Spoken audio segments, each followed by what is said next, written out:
The Unfair Advantage: Actionable Insights for a Life of Freedom and Purpose. Hey everyone, and welcome to G Horica. Let me ask you a quick question. Do you ever feel like you're following all the rules, working hard, and doing everything you're supposed to do, but you're not getting the extraordinary results you want?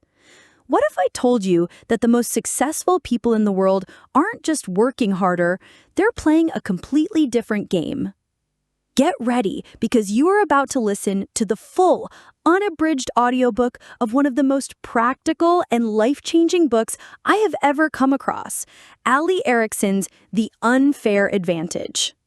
I'm posting this because I'm genuinely addicted to the feeling of finding a book that provides a real-life cheat code, and this is it.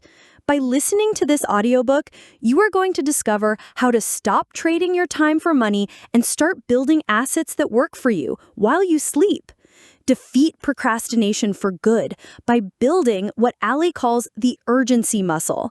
And most importantly, identify the unique advantages you already have to build a life of freedom and purpose starting today. This isn't just a book you listen to, it's a manual you'll want to take notes on. So find a comfortable spot, put your headphones on, and get ready to upgrade your entire operating system for success.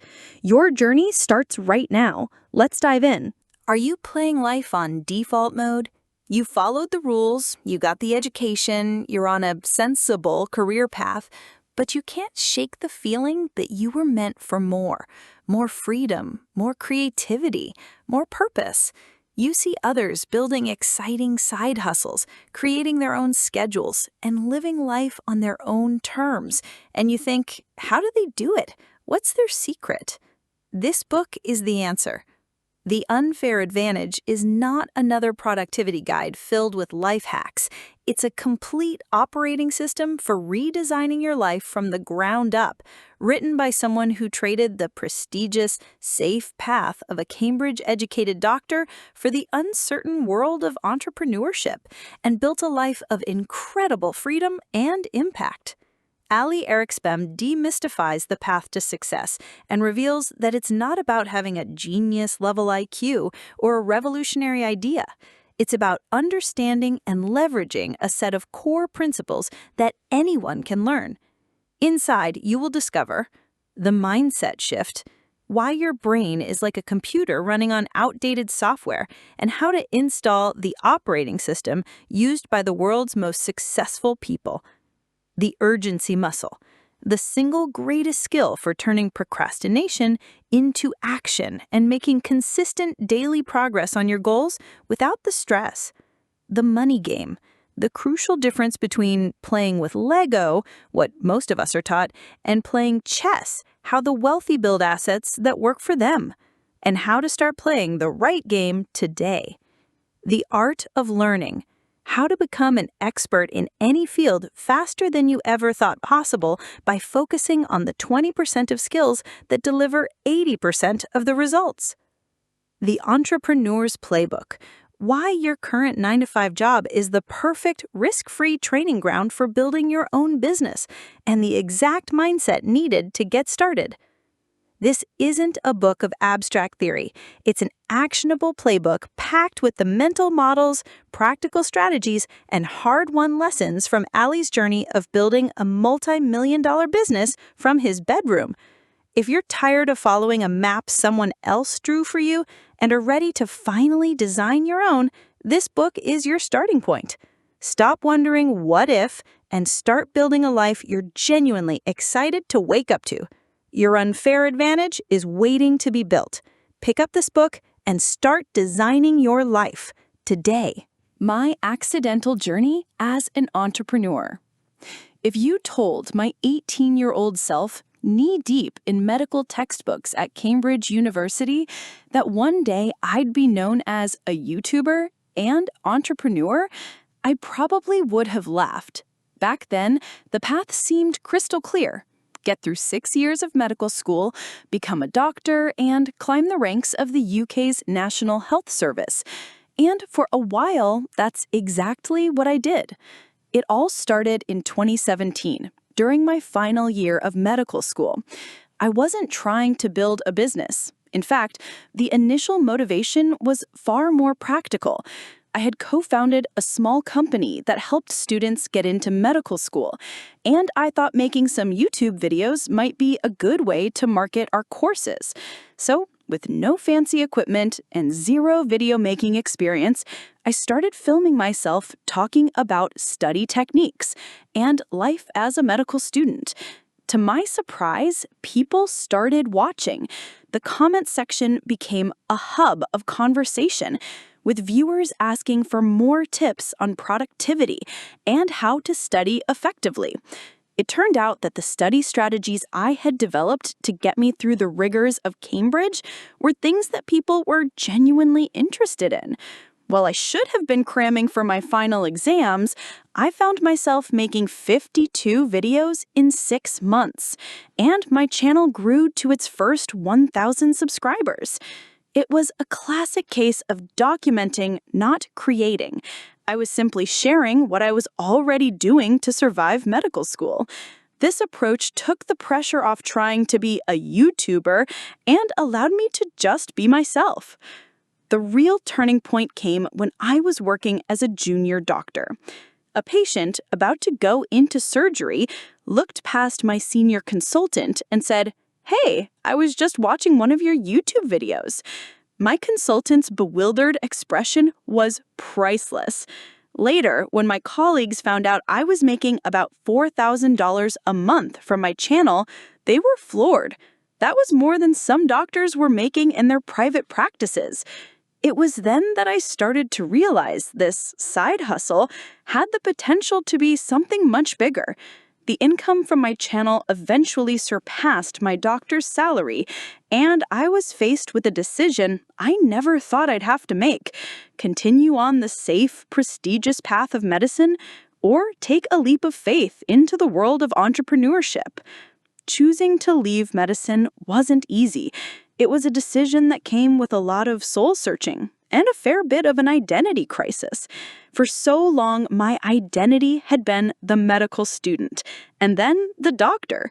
Letting go of that felt like stepping into a void. But what I came to realize is that my medical background wasn't a detour, it was my unfair advantage. The years spent learning how to learn, how to manage my time effectively, and how to communicate complex ideas in a simple way were the very skills that were now fueling my success as a creator. This journey taught me a few key lessons that I believe can apply to anyone looking to build a life of freedom and purpose. Start before you're ready. You don't need a grand plan or the perfect idea to get started. Just start with what you have right now. Find your unfair advantage. We all have a unique combination of skills, experiences, and circumstances that can give us an edge. The key is to identify them and leverage them. Embrace experimentation. Don't be afraid to try new things and see what sticks. My YouTube channel started as a marketing experiment and evolved into a multi-million-dollar business.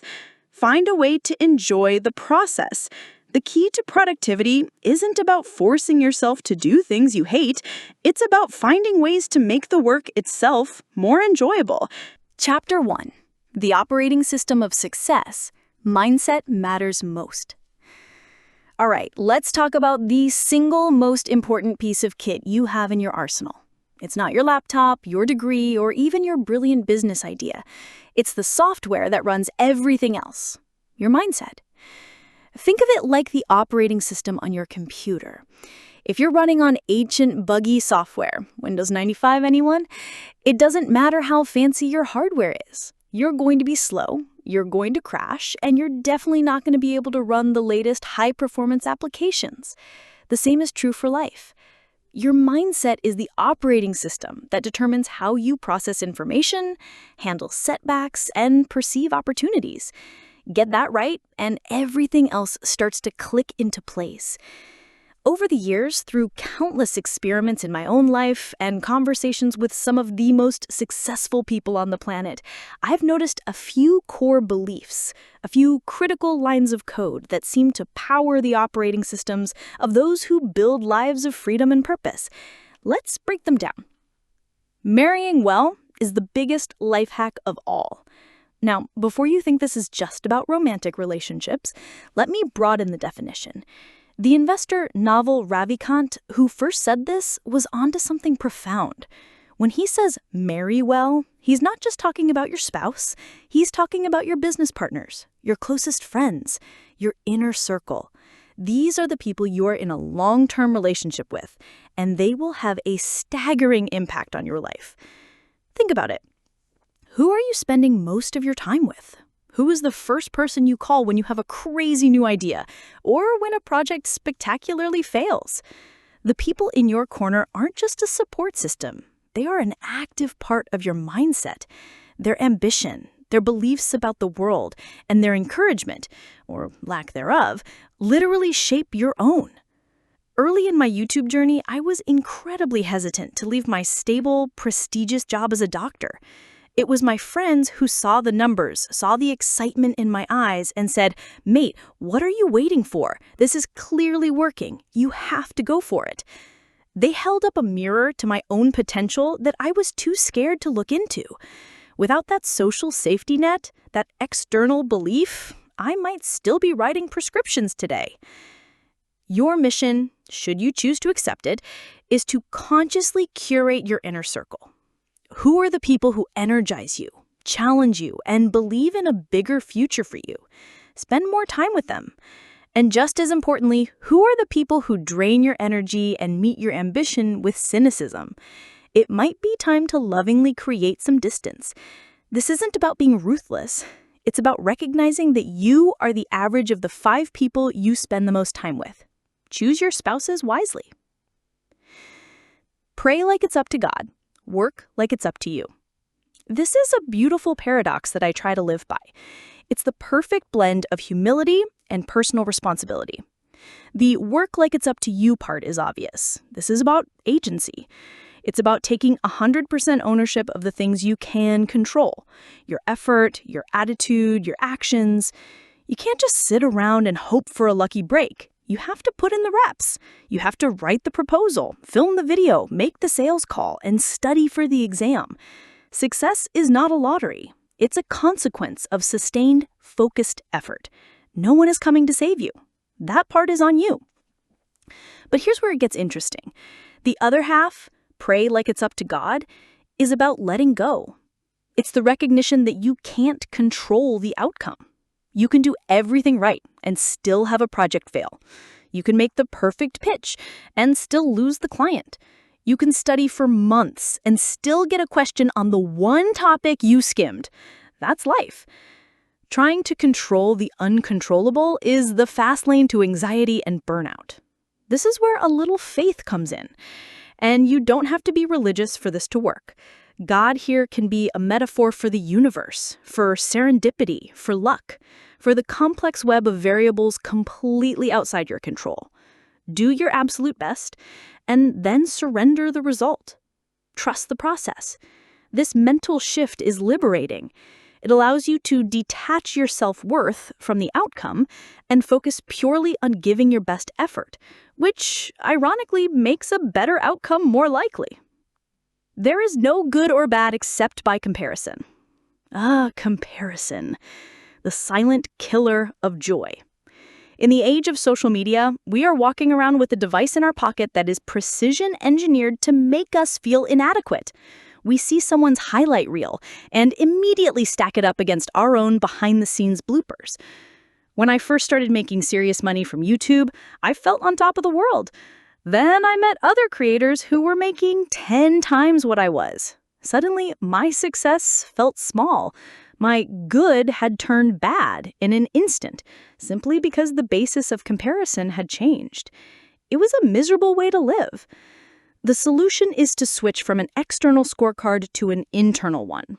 The external scorecard is all about comparison. Am I richer than him? Is her channel growing faster than mine? Do I have more followers than they do? This is a game you can never win because the goalposts are always moving. The internal scorecard, on the other hand, is about you. It asks, am I better today than I was yesterday? Am I learning? Am I enjoying the process? Am I living in alignment with my values? This is a game you can win every single day. Your only competitor is your past self. Cultivating this internal measure of success is a superpower. It insulates you from jealousy and allows you to genuinely celebrate the wins of others because their success has no bearing on your own. A fear of losing money will stop you from making it. Let's talk about our relationship with money and risk. Most of us are taught to have a scarcity mindset from a young age. Don't waste money, a penny saved is a penny earned. While this advice comes from a good place, it can wire our brains to be terrified of losing anything. We become so focused on protecting the little we have that we close ourselves off to opportunities to create more. Building wealth requires taking calculated risks. It means investing in yourself, in your business, in the stock market. All of these things come with the possibility of loss. And if your primary emotional driver is the fear of that loss, you'll stay frozen on the sidelines. My decision to leave medicine felt like a massive financial risk. I was giving up a guaranteed six-figure job-for-life salary to the volatile world of internet content. The fear was real, but I reframed it. The real risk wasn't leaving medicine. The real risk was staying in a career I wasn't passionate about and wondering what if for the rest of my life. The potential upside of building my own business, in terms of money, freedom, and impact, was almost infinite. The downside was that I might have to go back to being a doctor. It was an asymmetric bet, heavily stacked in my favor. You have to get comfortable with the idea that money is a tool. It's a resource to be deployed, not a treasure to be hoarded. When you shift from a mindset of fear and scarcity to one of abundance and calculated risk-taking, you start to see opportunities everywhere. It is very important to understand that the odds are actually in your favor. This might be the most important piece of code for your new operating system. We are psychologically wired to focus on the negative. It's called the negativity bias, an old evolutionary hangover that helped our ancestors avoid being eaten by lions. But in the modern world, it can be a massive handbrake on our potential. We catastrophize. We overestimate the probability of failure and underestimate our ability to handle it. We see a path forward and immediately think of all the things that could go wrong. What if you flip the script? What if you operated from the core belief that the universe is not conspiring against you, but is actually rigged in your favor? Think about it. You are living in the most prosperous and opportunity-rich period in all of human history. You have access to the sum of human knowledge in your pocket. You can start a global business from your bedroom with virtually no capital. The barriers to entry for creating, learning, and connecting have never been lower. Adopting this optimistic outlook isn't about being delusional. It's a strategic choice. Believing good things will happen makes you more likely to take a chance. It makes you more resilient in the face of setbacks because you see them as temporary detours, not permanent roadblocks. It becomes a self-fulfilling prophecy. When you believe good things will happen, you act in a way that makes those good things more likely to happen. So take a moment and look at your own operating system. Is it running on code of fear, comparison, and scarcity? Or is it powered by connection, ownership, self-compassion, and optimism? Making a conscious upgrade is the first and most important step towards building a life of freedom and purpose. Chapter 2, the urgency muscle, how to get things done. All right, let's be honest for a second. Have you ever had a huge, important deadline looming weeks away? You know you need to start, you want to start, but somehow the day gets filled with, urgent emails, a bit of research on YouTube, and tidying up your desk for the 10th time. Then, with 24 hours to go, a switch flips. A frantic, caffeine-fueled wave of superhuman productivity washes over you, and you somehow manage to pull it off, collapsing over the finish line thinking, why don't I just do this earlier? I lived this cycle for years, especially during my time at Cambridge. I'd have an essay deadline a month away and would spend 3.5 weeks feeling a low level of anxiety about it, without writing a single word. Then, in the final 2 days, I'd become a machine. For a long time, I thought this was just a personality flaw, a chronic case of procrastinatoritis. But I eventually realized that the magic of the deadline wasn't the panic, it was the urgency. And what if, instead of waiting for urgency to be forced upon us by external deadlines, we could learn to create it on demand? This is what I call the urgency muscle. It's the ability to generate a bias for action, to get things moving without the associated stress and panic. And just like any other muscle, it's something you can train. Get this right, and you unlock the ability to make consistent progress on the things that actually matter to you. The greatest muscle you can build is urgency. Most people associate urgency with stress. They think of a frantic boss breathing down their neck or the red alert of an impending deadline. But that's a negative, reactive form of urgency. The urgency muscle is about something different, positive, proactive urgency. It's the quiet internal drive that says, why not now? It's about shortening the gap between idea and execution. You think about sending a thank you email, and instead of adding it to a to-do list, you take 30 seconds and just do it. You have an idea for a project, and instead of waiting for the perfect time, you open a document and write down the first 3 steps. How do you train this? The same way you train a bicep, with small, consistent reps. Start by giving yourself micro deadlines. Don't just say, I'll work on the report today. Say, I will write the first paragraph of this report in the next 25 minutes. Set a timer. Create a tiny, low-stakes container for your focus. Each time you do this, you're performing 1 rep. You're teaching your brain that when it's time to work, it's time to work. You're building that muscle of immediate action. You don't need more time, you need a deadline. This brings us to one of the most powerful laws of productivity, Parkinson's law. It states that work expands so as to fill the time available for its completion. That essay I had a month to write, it took a month. The same essay, had the professor given me 1 week, would have taken 1 week. The amount of work didn't change, only the container I put it in. We are terrible at estimating how long things will take, and we instinctively fill the space we're given. Most of us think our problem is a lack of time. If only I had a few more hours in the day. But the truth is, an abundance of time is often the problem. It allows for procrastination. It lets us off the hook. The real solution isn't more time, it's better constraints. This is where you have to become your own project manager. For any task that matters, give it an artificial yet non-negotiable deadline. And I mean actually put it in your calendar. Don't just add work on the presentation to your to-do list. Block out a specific time. Tuesday, 9 a.m. to 10:30 a.m., draft slides 1 through 10 for Project X presentation. This does 2 things. First, it forces you to make decisions.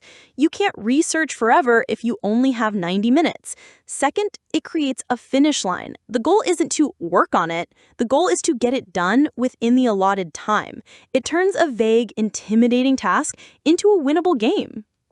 The success you are looking for is waiting for you in the work you're currently avoiding. Let's talk about that task. You know the one. It's been sitting on your to-do list for days, maybe even weeks. Every time you look at it, you feel a slight sense of dread, so you go and answer a few emails to instead feel productive. This is procrastination in its purest form, and we need to understand that we don't procrastinate on tasks just because they are hard. We procrastinate because of the negative feelings we associate with the task: boredom, frustration, self-doubt, fear of failure. Your brain, in its infinite wisdom, tries to protect you from these bad feelings by steering you towards something easier, like scrolling through Instagram. The author Brian Tracy calls this eating the frog. His advice is simple. If the first thing you have to do each day is eat a live frog, do it first thing in the morning. Get the worst task out of the way. But I'll add a hack to this from James Clear's masterpiece Atomic Habits, the 2-minute rule. If a task takes less than 2 minutes, do it immediately. For bigger tasks, the frogs, shrink them down until the starting point takes less than 2 minutes. Write my book becomes open a new document and write 1 sentence. Go to the gym becomes put on my gym clothes. Film a YouTube video becomes set up 1 light. The goal is not to finish the task, it's to make starting ridiculously easy. We often think we need motivation to act, but the reverse is true. Action generates motivation. The moment you start, even in a tiny way, you break the spell of procrastination. That dreaded task you've been avoiding holds the key to your momentum. It's the boulder you need to push to start the avalanche of progress. Winning isn't an accident, it's earned. When my YouTube channel started to take off, a lot of people called it an overnight success. It always makes me laugh. They didn't see the first 70 videos I made that got barely any views. They didn't see the years of me honing my study techniques in medical school, which became the content for those videos. They didn't see the hundreds of hours spent learning to film, edit, and tell a story. Success is never an accident. It's the result of consistent, unglamorous effort compounded over time. It's about showing up when you don't feel like it. It's about choosing to put in 1 more rep. The math of this is simple but staggering. If you get 1% better at something every day, after a year, you'll be 37 times better. Conversely, if you get 1% worse, you'll decline nearly to 0. Most people overestimate what they can do in a day, but drastically underestimate what they can do in a year. The key is to stop looking for the one big break and start falling in love with the small daily practice. Show up, do the work, and let the compound effect do the rest. And the formula is keep going after it gets hard. Every meaningful journey has a point where it gets hard. Seth Godin calls this the dip. It's that period after the initial excitement has worn off, but before you start seeing significant results. Your motivation wanes. You start to question if it's even worth it. This is where most people quit. When I was a junior doctor working insane hours and trying to make YouTube videos on the side, I lived in the dip. I was exhausted. My videos weren't growing as fast as I wanted, and the safe, prestigious path of medicine was right there, calling to me. It would have been so easy to quit. The secret to getting through it wasn't some heroic feat of motivation. It was having a system. I had a schedule. I filmed on my days off, no matter what. I batched my editing. I had a process that didn't rely on me feeling like it. My commitment to the system, not my level of motivation, carried me through the dip. Grit, as researcher Angela Duckworth defines it, is passion and perseverance for long-term goals. It's sticking with your future day in, day out. The formula is brutally simple. Keep going after it gets hard. Because on the other side of that dip is where the magic happens. On the other side is where you find the unfair advantage you've earned through sheer consistency. Building your urgency muscle isn't about turning yourself into a productivity robot. It's about learning how to start, how to be consistent, and how to persevere so you can spend your time and energy creating a life that is truly your own. Chapter 3, The Art of Learning. Becoming an expert in anything. If there's one skill that underpins everything we've talked about so far, it's this: the ability to learn things quickly and effectively. In a world that's changing at a breakneck pace, your ability to adapt and acquire new skills is no longer a nice-to-have. It's the ultimate unfair advantage. When I finished medical school, I had a certificate that said I was an expert in medicine, but I was a complete novice in everything else. I didn't know how to run a business, how to edit a video, how to build a website, or how to manage a team. Everything I've built since has been on the foundation of learning new things from scratch. The good news is that learning is a skill, and like any skill, it can be learned. Most of us were taught a very passive, inefficient way to learn in school. Sit down, read the textbook, listen to the lecture, and hope some of it sticks. That's the equivalent of trying to get fit by watching someone else exercise.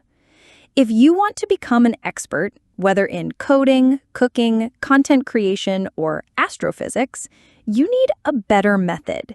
You need to approach learning as an active, strategic process. Let's dive into the core principles that will turn you into a learning machine.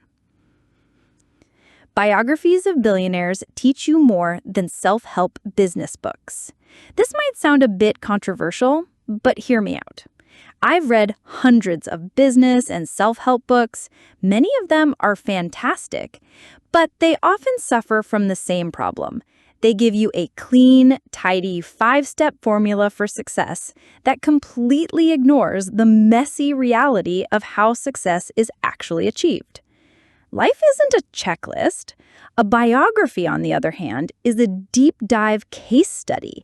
It's a decade-long saga of trial and error, of lucky breaks and devastating setbacks, of evolving strategies and hard-won wisdom. When you read Walter Isaacson's biography of Steve Jobs, you don't just learn that he was obsessed with design.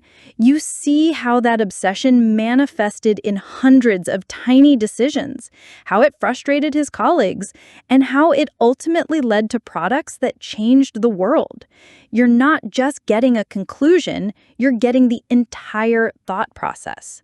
Reading biographies is like installing the mental models of the world's most successful people directly into your brain. You learn to see the world through their eyes. Instead of a generic tip like be persistent, you see how Sarah Blakely, the founder of Spanx, stood in department stores for hours personally selling her product because no one else believed in it. That story sticks. It provides a rich, contextual model for what persistence actually looks like in the trenches. So, by all means, read the self-help books for frameworks and tactics. But if you want to learn how to think, how to make decisions under pressure, and how to navigate a complex and unpredictable world, read biographies. Don't just read them for the facts, read them for the frameworks. Ask yourself with every chapter, what was their decision-making process here? Why did they choose this path and not another? How would they have handled the problem I'm facing right now? This is how you get a world-class education for the price of a book. Your lack of focus will kill you before your competitors ever get a chance. We live in an age of infinite distraction.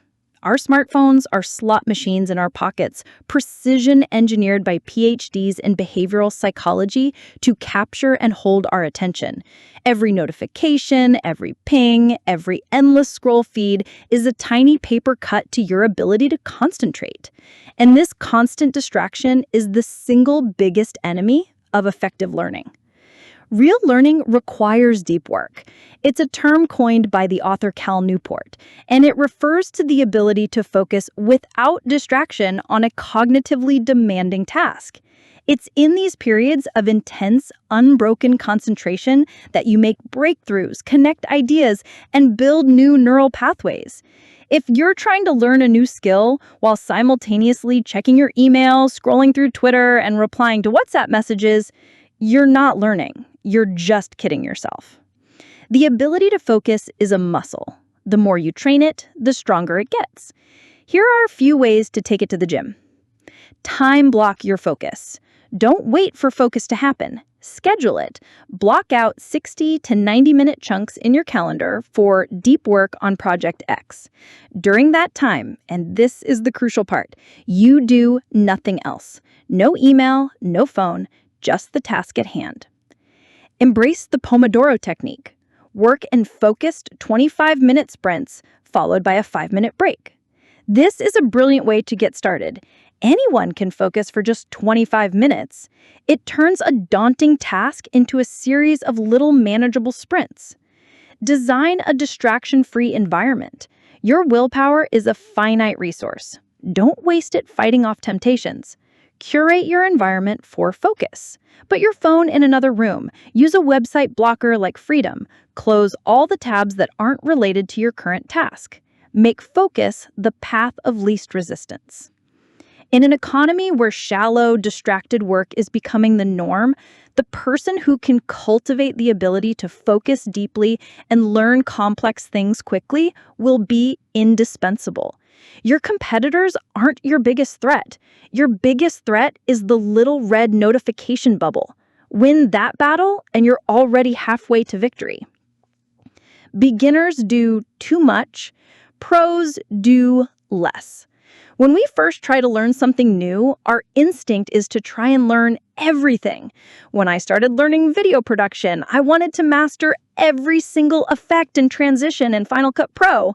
When a medical student starts studying for an exam, they try to memorize every single word in the textbook. This approach isn't just inefficient, it's a recipe for overwhelm and burnout. The pros understand a powerful secret, the Pareto principle, or the 80-20 rule. It states that in many domains, roughly 80% of the results come from just 20% of the effort. The key to learning anything quickly is to identify that vital 20% and ruthlessly focus on it. When learning a language, 20% of the words are used in 80% of daily conversations. Focus on mastering those first. When playing the guitar, a handful of basic chords, the 20%, will allow you to play thousands of popular songs, the 80%. When building a business, a few key marketing channels, the 20%, will likely drive the majority of your customers, the 80%. The beginner gets lost in the weeds trying to do everything at once. The pro has the clarity and confidence to ignore the non-essential and double down on the things that truly move the needle. This isn't about being lazy, it's about being strategic. Your mission is to become a detective. For any new skill you want to learn, ask yourself, what are the core concepts here? What are the 20% of activities that will get me 80% of the way to my goal? Talk to experts, read forums, watch tutorials. Find the high leverage skills and start there. You can fill in the gaps later. Learning how to learn is the ultimate meta skill. It's the engine that drives all other forms of progress. By learning from the deep, contextual stories of others, by fiercely protecting your focus, and by strategically identifying the vital few actions that matter most, you can stop being a passive consumer of information and become an active architect of your own expertise. Chapter 4: The People Equation. Building your tribe. If you look at the cover of most business magazines, you'll see a single person staring back at you. The lone genius, the visionary founder who single-handedly willed a multi-billion-dollar company into existence. It's a great story. It's also a complete myth. Behind every one of those cover photos is a team, a network of advisors, a supportive spouse, a handful of mentors, and an army of early believers who took a chance. Success is, and always has been, a team sport. Yet so many of us try to play it like a solo game of tennis, wondering why we feel so exhausted and aren't getting very far. When I started my YouTube channel, it was just me and a camera in my university room. But it didn't scale because I learned to do everything myself. It scaled because I found an amazing editor. It grew because I collaborated with other creators. The business grew because I hired a team of people who were far smarter than me in their respective fields. My entire journey has been a lesson in the power of the people equation. Getting this right is like unlocking a cheat code for life. The quality of your relationships will determine the quality of your opportunities, the speed of your learning, and the resilience of your mindset. So let's talk about how to stop playing tennis and start building your championship team. Be the type of person who reaches out to others when you don't need something. We've all received that cringy LinkedIn message. You know the one. It's from someone you haven't heard from in 5 years, and it starts with a painfully generic, "Hope you're well," before quickly pivoting to, "I was wondering if you could." It feels transactional, slimy, and it almost never works. The mistake here is thinking of networking as something you do when you need something. That's like trying to withdraw money from a bank account where you've never made any deposits. It just doesn't work. genuine connection is built on a foundation of value given, not value taken. The goal is to build a rich, thriving network long before you ever need to ask for anything. You do this by consistently making small, genuine deposits into your relationship bank account. Here's a simple framework. Practice the 5-minute favor. Can you introduce 2 people who would benefit from knowing each other? Can you share a fascinating article with someone who'd appreciate it? Can you leave a thoughtful comment on a creator's work? These small acts of generosity take almost no time but send a powerful signal. I'm thinking of you and I'm on your team. Give without expecting anything in return. The moment you start keeping a mental tally, I did this for them so they owe me, the magic is gone. The true power of this approach lies in its authenticity. You're not networking, you're just being a good, helpful person. The universe has a funny way of making sure that goodwill comes back to you, often from the most unexpected places. Master the just checking in.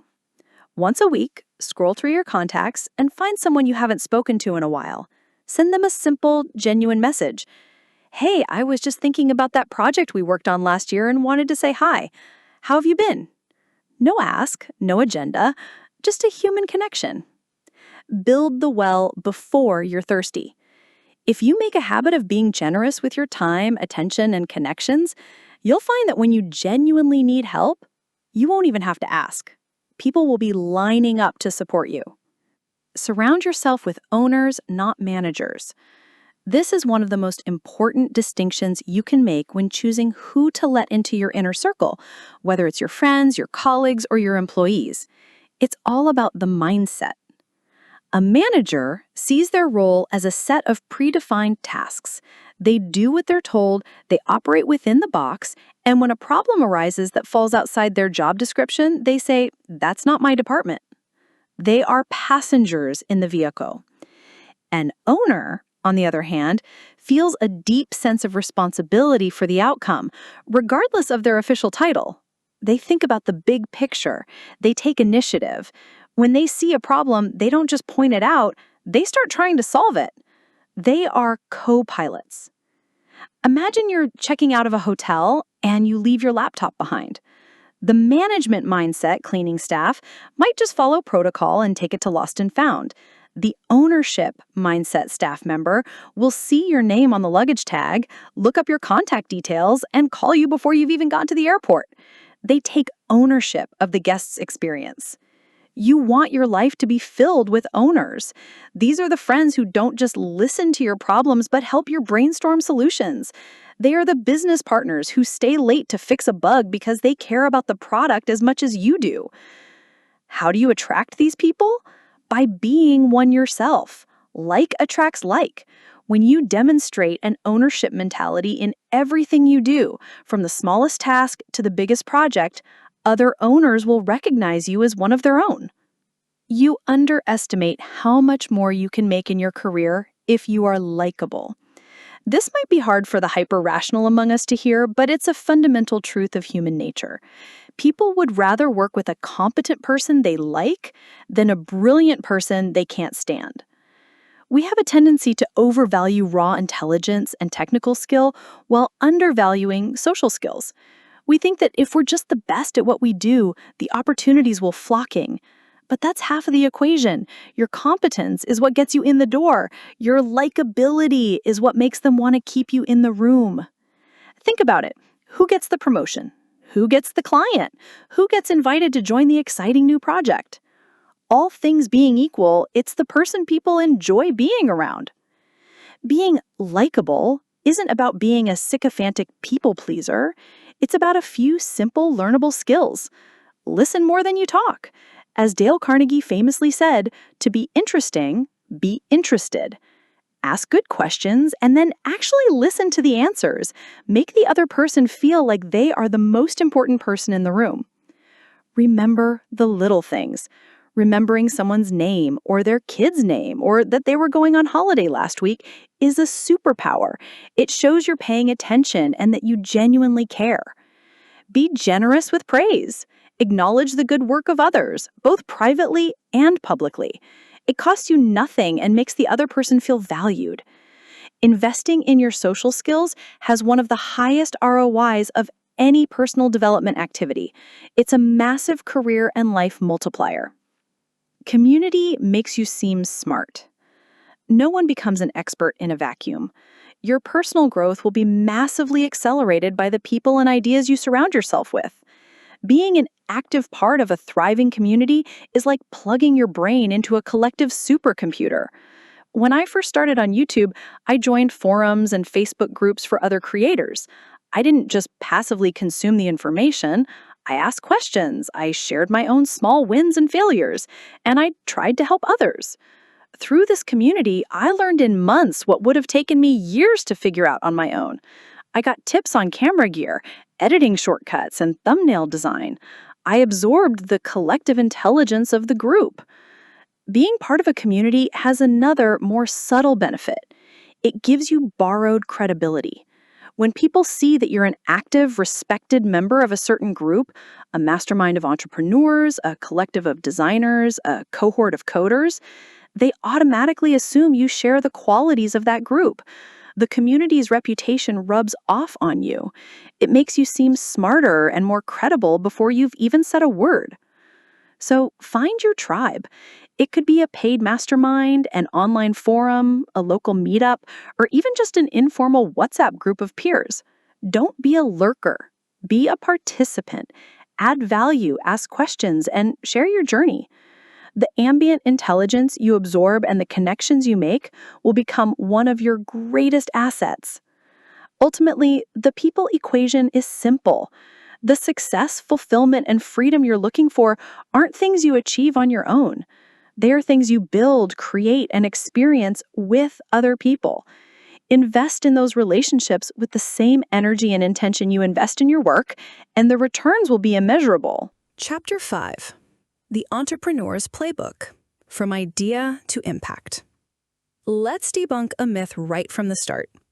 The word entrepreneur often conjures up images of a lone genius in a hoodie, having a single, world-changing eureka moment, followed by a montage of coding, billion-dollar valuations, and magazine covers. It's dramatic, it's inspiring, and for 99.9% of us, it's complete fiction. My own journey into this world was far less glamorous. It wasn't one big idea, it was 100 small experiments. It started with me, in my room at Cambridge, talking to a cheap webcam about study techniques because I thought it might help sell a few places on a course I ran with my friends. There was no grand vision. There was no business plan. My initial goal wasn't to build a company. It was to solve a simple problem. How can I get a few more people to sign up for this thing? That, right there, is the heart of entrepreneurship. It's not about having a flawless idea. It's about developing a playbook for solving problems. It's a set of mindsets and skills that you can learn and practice, whether you're trying to launch a side hustle from your bedroom or build the next Google. Let's break down some of the most important pages from that playbook. Your goal as CEO is to build a team that runs your entire company better than you. For the first few years of my YouTube journey, I was the CEO, the head of production, the cameraman, the editor, the scriptwriter, the thumbnail designer, the social media manager, and the intern who gets the coffee, which was usually just me getting my own coffee. And for a while, it worked, but I eventually hit a ceiling. I was working 12-hour days. My creativity was shot, and the quality of my work was stagnating because I was stretched too thin. I was suffering from a classic case of what I call founder syndrome, the misguided belief that no one can do a task as well as you can. The single biggest unlock in my career came when I finally understood this core principle. You don't scale a business by doing more work. You scale a business by building a system of people who can do the work better than you. My first hire was an editor. It was terrifying. I was giving up creative control and money to someone else. I remember watching his first edit, and my initial reaction was, oh, that's not how I would have done it. But then a second, more powerful thought kicked in. Wow, that's actually better than how I would have done it. He was a specialist. He lived and breathed video editing. I was just a doctor who'd learned a bit of Final Cut Pro. This is the goal. Your job as the founder isn't to be the best video editor or the best accountant or the best marketer. Your job is to be the conductor of the orchestra. A great conductor doesn't know how to play the violin better than the first violinist. Their skill is in finding the best musicians on the planet and empowering them to play in harmony, to create something beautiful. Letting go is the hardest part, but it's the only way to grow. Start small. What's one repetitive task that takes up your time but isn't your unique strength? Could you hire a virtual assistant for a few hours a week to handle your emails or scheduling? Could you find a freelancer to design your graphics? Every task you successfully delegate frees up your time and mental energy to focus on the one thing only you can do: steering the ship. You'll never be a good entrepreneur if you can't solve problems at your job. I get emails all the time from people who say, "I hate my 9-to-5. I can't wait to quit and start my own business so I can finally start making an impact." And while I admire the ambition, there's a slight flaw in the logic. They're seeing their current job as a prison when they should be seeing it as a free, fully funded training ground. Entrepreneurship is fundamentally about solving problems, and your current job, no matter what it is a low-risk sandbox where you can practice the skill every single day. Dealing with a difficult boss, that's stakeholder management. You're learning how to manage expectations, communicate effectively, and influence people you don't have authority over. Juggling multiple projects with tight deadlines, that's project management. You're learning how to prioritize, allocate resources, and deliver on time. Trying to get a new idea approved, that's sales and pitching. You're learning how to build a case, handle objections, and get buy-in. See a process in your company that's inefficient or broken? Don't just complain about it. That's a manager's mindset. An owner's mindset says, "How could I fix this?" Draft a proposal. Create a small-scale solution. You're learning how to create value out of thin air. When I was a junior doctor on a chaotic hospital ward, I wasn't thinking about business. But in hindsight, it was the best entrepreneurial training I could have asked for. I was dealing with demanding customers, patients, managing complex logistics, and working under immense pressure with a team of people to solve life or death problems. If you can't find a way to take ownership and solve problems within the relatively safe structure of an existing job, you will find it incredibly difficult to do so when you're out on your own, with no safety net and your own money on the line. So reframe your 9-to-5. Stop seeing it as something you're escaping from and start seeing it as something you're learning in. Become the most valuable, problem-solving person on your team. That is the person who succeeds when they eventually decide to go it alone. Understated superpower. Just enough to believe in yourself, just smart enough to execute. To build anything from scratch, you need to walk a fine line between two opposing forces: confidence and competence. If you lean too far in one direction, you're doomed. On one side, you have the imposter. This is the person with high competence, but low confidence. They're brilliant, skilled, and knowledgeable, but they're paralyzed by self-doubt. They're always waiting for one more qualification, one more course, for the perfect time to start. They never hit publish because they're terrified of what people will think. On the other side, you have the delusional dreamer. This is the person with sky-high confidence, but very little competence. They've watched a few motivational videos and are convinced they're the next Elon Musk, but they haven't put in the work to develop any actual skills. They talk a big game, but have nothing to show for it. The sweet spot, the understated superpower, lies directly in the middle. It's the mindset of grounded confidence. This isn't about having unwavering, superhuman self-belief. It's about having just enough belief in yourself to get started. It's the quiet voice that says, "I might not be the world's foremost expert on this, but I think I have something of value to share." It's the courage to take the first, imperfect step. And that confidence must be paired with being just smart enough to execute. This isn't about having a genius-level IQ. It's about having the humility and awareness to know that you don't have all the answers, and the resourcefulness to figure things out as you go. It's the ability to learn from feedback, to adapt when your initial plan fails, and to consistently put in the reps to build your skills. When I uploaded my first YouTube video, I wasn't the best speaker. I definitely wasn't the best filmmaker. But I had just enough confidence that my study tips could help someone. And I was just smart enough to watch other YouTubers learn from my analytics and get a little bit better with every single video. Confidence got me started. Competence kept me going. So forget the pressure to be perfect. You don't need a bulletproof plan or an unshakable sense of destiny. All you need is the courage to begin and the humility to learn. That is the real starting point of every great entrepreneurial journey. Chapter 6. The Money Game. Playing chess, not Lego.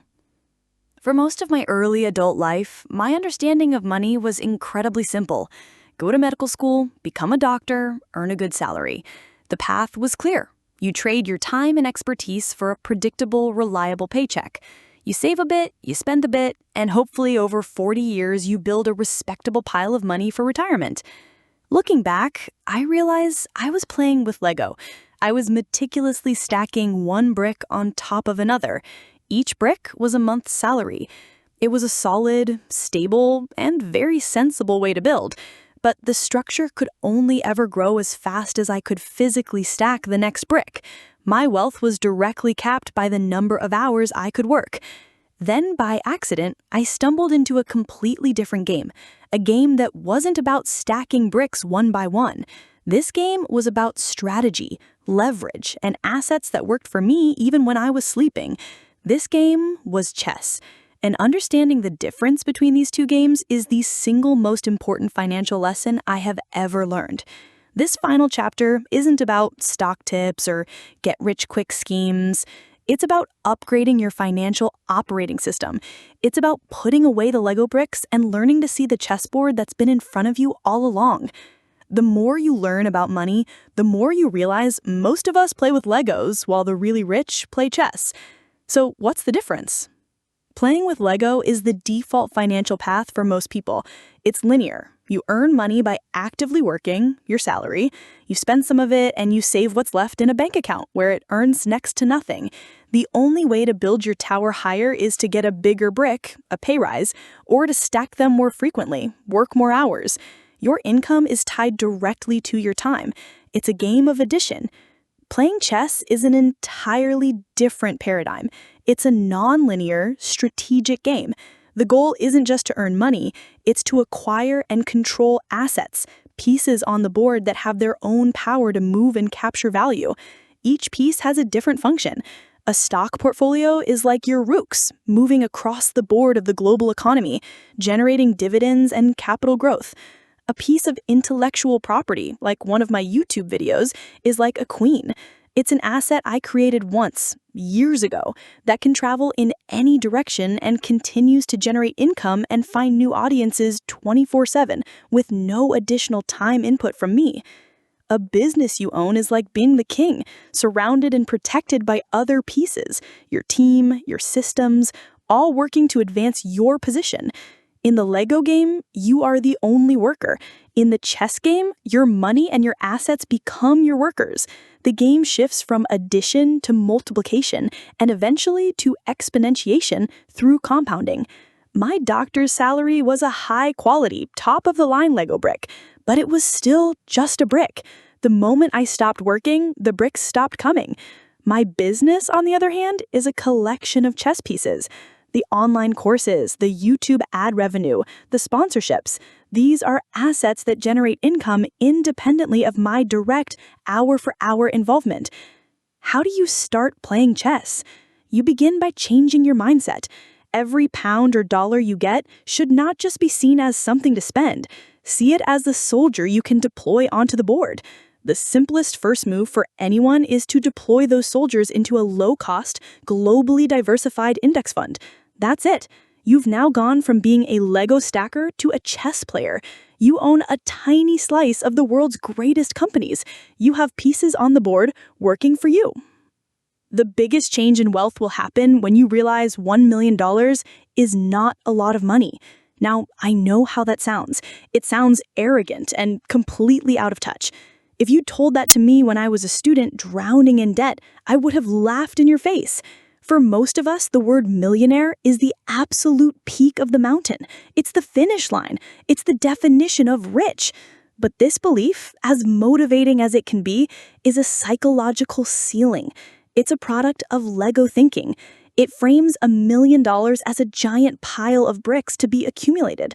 Once you start thinking like a chess player, the number begins to mean something very different. Let's break it down. If you have $1 million in cash sitting in a bank account, what does that actually get you? Using the 4% rule, a common rule of thumb in retirement planning, you could safely withdraw 4% of that amount each year without depleting the principal. That gives you an annual income of $40,000. Now, $40,000 a year is a wonderful safety net. It's a fantastic foundation for financial independence. But for most people in developed countries, it's not rent to yacht and fly private money. It's a live a comfortable but relatively modest life money. The point of this exercise is not to downplay the achievement of saving $1 million. It's to fundamentally shift your perspective on wealth creation. When your mental target shifts from 1 million is the ultimate goal to 1 million is an achievable milestone, everything changes. You stop asking, how can I scrimp and save my way to $1 million over 40 years? Lego thinking, you start asking a much more powerful question. What kind of asset could I build that would generate or be worth $1 million? Chess thinking, could you build an e-commerce brand that does $1 million in sales? Could you build a software app with 10,000 paying subscribers? Could you create a content business that generates $250,000 in profit a year, which might be valued at over $1 million? This reframing moves you from a mindset of scarcity and accumulation to one of creation and scale. It unlocks a whole new level of ambition and creativity. You start to see that building wealth isn't just about defense, saving, it's about offense, building cash-flowing assets. My doctor's salary didn't change my financial life when I started earning a doctor's salary. It changed when I started a YouTube channel that cost nothing to set up. That was the moment I put my first, slightly wobbly piece on the chessboard. The money game isn't about being greedy or materialistic. It's about understanding the rules so you can play it effectively to win back your most valuable non-renewable resource, your time. When your assets are working for you, you are no longer forced to trade your time for money. And that is the ultimate prize. That is freedom. The freedom to work on projects you love, with people you admire for as long as you want and on your own terms. So take a look at your finances. Are you stacking bricks or are you playing the board? The game is there for anyone to learn. It's time to make your first move. Conclusion: designing your life. All right, we've covered a lot of ground. We've talked about mindsets, muscles, learning, people, building, and money. If you're anything like me, your head might be buzzing with ideas, and you might be feeling a mix of excitement and perhaps a little bit of overwhelm. This all sounds great, Ali, but where on earth do I actually start? If that's you, perfect. That's exactly where you should be. For most of our lives, we're encouraged to follow a map that's been drawn for us by someone else, our parents, our teachers, our society. It's the default path. Go to school, get good grades, get a safe job, climb the ladder, save for retirement. It's a perfectly fine path. But the most important lesson I've learned is that you don't have to follow it. You can, at any point, decide to stop, pull out a blank sheet of paper, and start designing your own map. This book wasn't meant to give you a new map to follow. It was meant to give you a toolbox for designing your own. Think of each chapter as a different tray in that toolbox. Chapter 1, Mindset, was about giving you the right operating system. It's the foundational software that runs everything else, allowing you to see opportunity instead of obstacles, and to play the game with a sense of optimism and agency. Chapter 2, Urgency, was about installing the engine. It's the muscle for action that turns your ideas and intentions into actual, tangible progress in the real world. Chapter 3, Learning, gave you the upgrades. The ability to learn effectively is the ultimate meta skill that allows you to improve any other part of your life or business on demand. Chapter 4, People, was about building your support crew. Success is a team sport, and curating a tribe of owners and collaborators is the ultimate multiplier. Chapter 5, Entrepreneurship, was your playbook. It's the set of strategies for creating value and solving problems, whether that's inside your current job or by building something of your own. Chapter 6, Money, was about learning the rules of the game. It's the shift from playing with Lego to playing chess, using money as a tool to buy back your time and build a life of freedom. The toolbox is now yours. But here's the crucial thing. A toolbox is useless if it just sits on a shelf gathering dust. The magic isn't in owning the tools, it's in using them. The goal isn't to have the perfect life plan on paper. The goal is to become a life designer, someone who actively experiments, prototypes, and iterates their way toward a life of freedom and purpose. You don't need to quit your job tomorrow or have everything figured out. You just need to start the design process. And the best way to do that is to get these ideas out of your head and onto a piece of paper. To help you get started, here are some of the journaling prompts that have helped me the most on my own journey. Grab a notebook or open a new document and spend a few minutes thinking through them. Don't censor yourself. Just write. Your life design. Journaling prompts. The operating system, mindset. What is one core belief I hold about success or money that might be holding me back? What would it look like if I chose to believe the opposite was true just for a week? The engine. Action. What is the one task I've been avoiding that I know would create real momentum in my life? What is the smallest possible version of that task I can complete in the next 2 minutes? The upgrades. Learning. What is the 20% skill that if I learned it would deliver 80% of the results I want in my career or side hustle? What's the first step I can take to start learning it this week? The support crew, people. Who are 3 people in my network I could help this week with no expectation of anything in return? An introduction, a helpful article, a word of encouragement. The playbook, entrepreneurship. What is a small recurring problem that I or the people around me face? What would a ridiculously simple, lo-fi prototype solution look like? The game, money. What is the very first chess move I can make? Is it setting up a monthly automatic investment into an index fund? Is it reading one book about building assets? The grand design, vision. Imagine your ideal Tuesday 3 years from now. Be incredibly specific. What time do you wake up? What is the first thing you do? Who are you with? What does your work consist of? What do you do for fun? Don't just think about the achievements, think about the feeling. The answers to these questions are the first pencil sketches of your new map.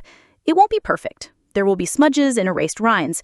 You'll take wrong turns, but it will be yours. Your unfair advantage isn't something you're born with.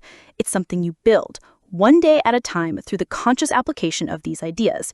It's the compounding interest of a powerful mindset, consistent action, continuous learning, and genuine connection. You have the tools, you have the blank page. The design process starts now. And there you have it, the final word of the unfair advantage.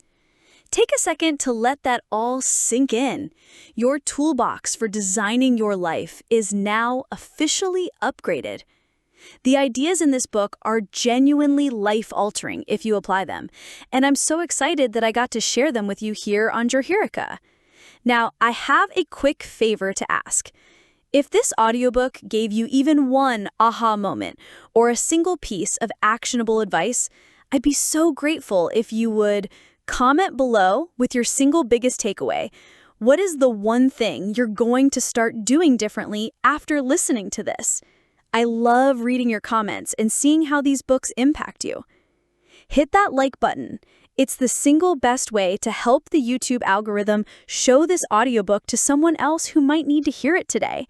It costs you nothing and helps the channel immensely. And finally, if you want to keep discovering these kinds of game-changing audiobooks, make sure you subscribe to Johirica and turn on all notifications. I post a powerful, new, full audiobook just like this one every single Saturday. And trust me, you do not want to miss what's coming next. Thank you so much for investing your time here today. Now go out there, start building your unfair advantage, and design a life you love. I'll see you in the next one.